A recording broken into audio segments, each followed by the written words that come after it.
So here I've got my stencil on top of my styrofoam, and I'm doing two at a time, so I have two pieces of styrofoam taped together. And I'm going to show you how both of these work, so you can sort of make a decision. I actually think you would need both of them. If you're ever going to cut anything from a large piece of styrofoam, you need the pin one, because you can get into the middle of a piece of styrofoam that way. So you really just sink it in there and then just follow the outline of your pattern. It burns through the styrofoam, but it doesn't burn the paper because you're moving relatively quickly. You don't want to tip your finger because it will burn the snot out of you. And if you're sensitive and asthmatic, if you notice this particular one, I'm not sure if you can see it in the video, but there's kind of a lot of smoke and fumes coming off of this one. And it sort of stinks like burning styrofoam. That's not my favorite feature of this one. It's actually not a great thing, but as you can see, it works really well. It just kind of cuts right through there. You can go in right in the middle and cut around. It makes a nice open cut so that when it's time to separate things, you'll see it's really easy to separate, and it just slices through just like that. Now I'm going to take this one out. I could pull it straight out, but I like to, this makes it much easier to take apart. All right, so I'm done with that one. You can see the smoke coming off of it. A lot of times what I like to do is take a nice thick piece of paper towel so I don't burn myself, and just wipe all that melty off of there. And I'm gonna put that one aside. Now I'm gonna finish it up with this one. This is called the Marvy Yukita Super Hot Wire Foam Cutter. And neither one of these are very expensive. You can get them, I'm gonna cut this little piece off and then just get it out of my way.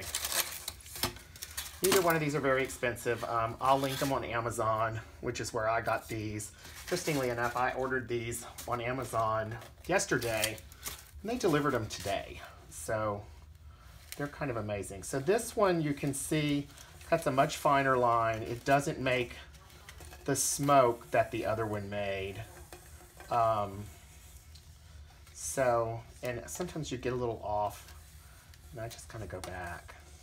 The one thing I don't like about the wire, it's hard to get the wire nice and tight. So, and the other thing, the wire will make a much more intricate cut, especially if you go slowly. I'm making a lot of these, and they don't have to be perfect. So I'm tending to go really fast. But if you were making something very detailed, you could take your time and go a little slower, and it would be pretty easy. So I'm going to use all these styrofoam pieces to make a big snowflake wreath that you're going to get to see later in the month. But you can cut styrofoam for all kinds of projects. You can make ornaments. You can make little tiny ornaments to go on your tree with small pieces of styrofoam. You can get big sheets of styrofoam at Home Depot, and you could cut out shapes to go in your yard. You know, you see those cute shapes that people cut out and you think, oh my God, somebody's husband is really good with a jigsaw. Well, you can make those out of styrofoam, and they're cheaper, they're easier, they're much lighter weight, and easier to store because they're styrofoam, so you can get them up in the attic. You just have to make sure you secure them so that the wind won't blow them off. But so you can see this is going really quickly. The other great thing I like about using styrofoam is most communities, even communities with curbside recycling, don't recycle styrofoam. So much of it goes to waste, and it's used in packaging so many things. A lot of what I've been using came out of a couple of pieces of flat pack furniture from like an IKEA kind of a place. So you see, there it goes, and now I'm done. So I just come out of here, and then there's my top snowflake with my stencil on it.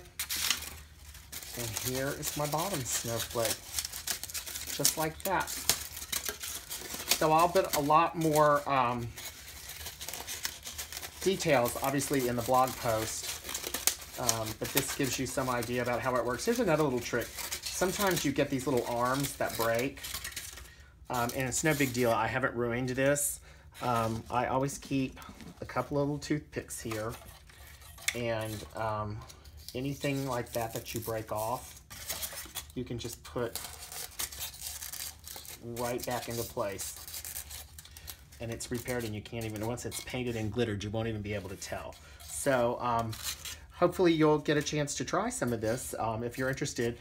I can't wait to show you these all finished. So stay tuned to the fabulous blog of Miss Ginger Grant.